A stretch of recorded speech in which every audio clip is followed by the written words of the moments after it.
dangerous time for America, a simmering civil war that is now upon us, street protests calling for death to cops, and a narrative being driven by those who are focused not on what will be good for all, but good for a few. Police officers in every city, in every town, on heightened alert for fear of their lives. Let's get to it. Pleasure to welcome back who has been on the inside and understands what life in law enforcement is really like.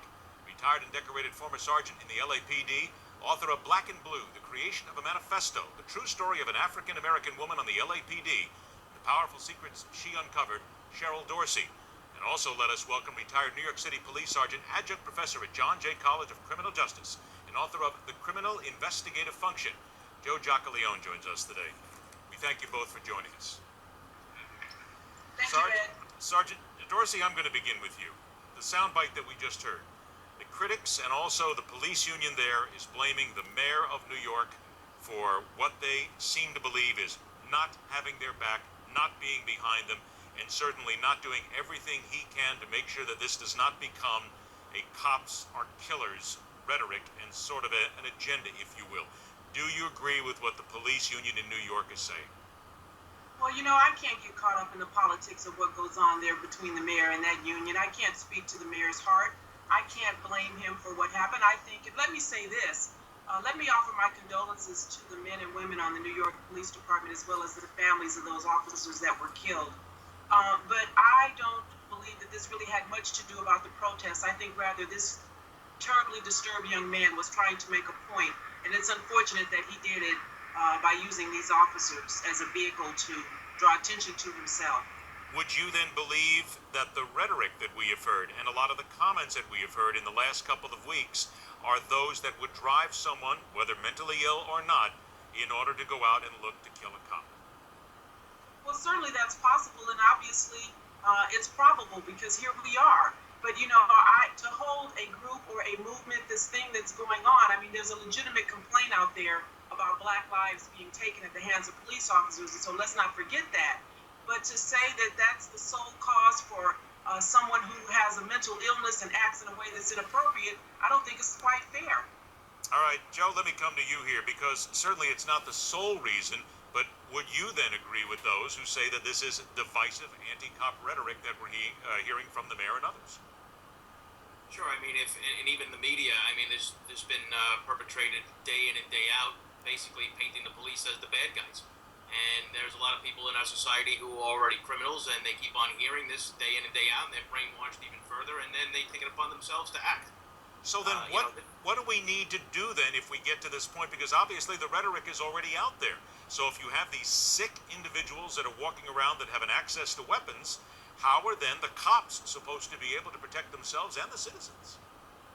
Well, this is the real problem, because now police officers who, you know, generally brush blindly into many situations are going to have to take a step back and make sure that they're not walking into a trap or an ambush, something similar to what we saw in the 70s and 80s with the Black Liberation Army, where they were executing cops on fake radio runs. I mean, this is going to slow down the process immediately, and the safety of the officers is going to be paramount, because they can't help anybody if something happens to them. Sergeant Dorsey, about a minute left, then we'll take a break. We have more to talk about here, but the NYPD has now told its officers not to make arrests unless absolutely necessary.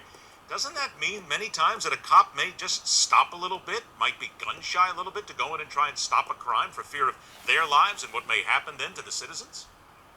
Well, these are professionals, and so they're going to do their job, and they're going to do it in a manner that's safe for them and in a manner that's safe for the public. And so I don't expect them to do anything less than what they've been doing. I mean, clearly you have to use caution, because this is something that you cannot prevent. You don't know where there may be a nut.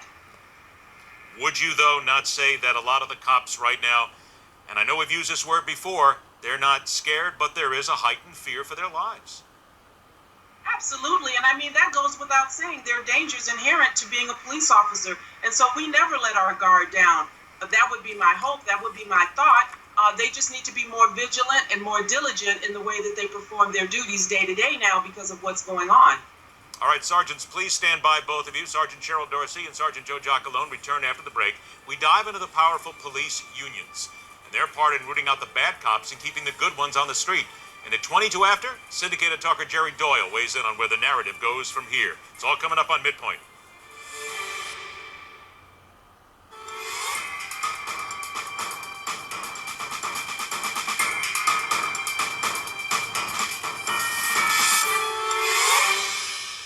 Let's welcome back to Midpoint former Los Angeles Police Sergeant, author of Black and Blue, The Creation of a Manifesto, Cheryl Dorsey, and former New York City Police Sergeant, adjunct professor at John Jay College of Criminal Justice, Joe Giacalone. All right, Sergeant Giacalone, let me get to you on this one here and start this.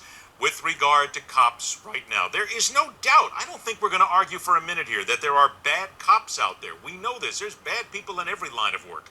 But isn't it now to the point of the police unions themselves? They've got to get forward here. They've got to get on top of this, and they have got to do everything they can to clean out every single bad cop they can find so that we don't get down to this once again, all cops are bad scenario. Well, sure. I mean, it even starts in the hiring process first, though. That's really where they have to focus on many of their different types of issues that they're having. The recruitment and selection is paramount, and once you get in the police department, then they have to figure out how they weed them out, whether it's through a early warning system where if you get a lot of complaints and they look into you that way, or whatever it may be. There's no easy solution to it once they're already hired. Isn't the easier solution, though, that quite frankly, if you have repeat offenders here, you're out. You're fired. No pension, nothing. Get rid of them. Don't we have to get to this absolute point here to make sure that there's no doubt whatsoever what's there and who is in a police uniform? Well, sure, that would be the ultimate way to do it. However, it's very difficult in policing because of all the false allegations that do happen against the police. I'm not saying that all the allegations are false by any stretch of the imagination, but many of them are. People, bad guys know to get back at the police is they file complaints that the cop took my money, he beat me, he did this. So if you get a record of a lot of different, if you have an active cop, they're going to get these type of complaints.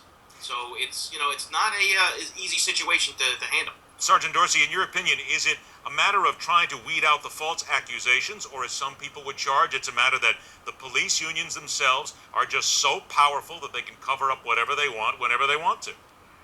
Well, we see this all the time. When an officer does a bad deed, the first thing most police departments do is they start to circle the wagons, and they want to find a way to mitigate that bad behavior. So let's admit that it's bad, and let's get rid of them. It's very easy to fire an officer who does something that's a violation of policy or law. So let's fire them, and then let's forbid them from ever becoming a police officer again. You get one bite at the apple, you mess up, you're gone, that's it. Then why aren't we there? What you just said is absolutely, it makes a tremendous amount of sense. Why aren't we there? We're not there because I think, in my opinion, that police department heads are more concerned about liability and protecting that city, that organization, that state. And so they don't want to admit that they have an errant officer. They won't admit, even when we see it on video, that an officer did something inappropriate. They mitigate what we see and what we know to be factual. And so unless and until they're willing to admit that there's a problem, then we're going to continue to go round and round in this regard. Sergeant Giacalone, what about all the rhetoric that we've heard here in the last couple of weeks? Certainly in light of the Mike Brown killing and the Eric Gardner killing as well. But the people who seem to be, and this is what a lot of people are claiming, it's the Attorney General, the President, Al Sharpton, people like this, who are driving people to violence, who are inciting them to riot, who are not getting them to the point of where they can tamp it down and have some common discussion here. Do you agree with those? Well, what I would say is that the president, Eric Holder, I mean, he has made some statements in the past that were just inaccurate, whether it was the Cambridge incident with the professor up in Massachusetts, or even with Trayvon Martin, who wasn't killed by a police officer. You have to be very careful because as the president of the United States, he's the top executive, he's the top law enforcement officer in the country, and he has to weigh his words carefully. I mean, even after the Michael Brown investigation, where forensics have proven things, the Department of Justice autopsy now have confirmed many of the different things that they had, that and they still push the racial profiling issue in Eric Holder, and this is something that the cops right now and a lot of people in the country are looking at and saying, what is going on from our elected officials? I mean, they're getting involved in some local events. I understand these are tragic events, but do they necessarily rise to the occasion that the president has to weigh in? Sergeant Dorsey, I got about 45 seconds left. Your response?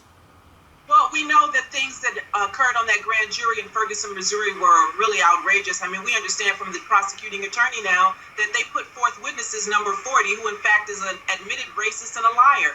And so we've got to get things done the right way, and we need to be honest, there need to be transparency. And so unless and until that happens, people are going to be frustrated, and they're going to act out sometimes in a way that's inappropriate. I don't condone it, but be honest if you want things to change.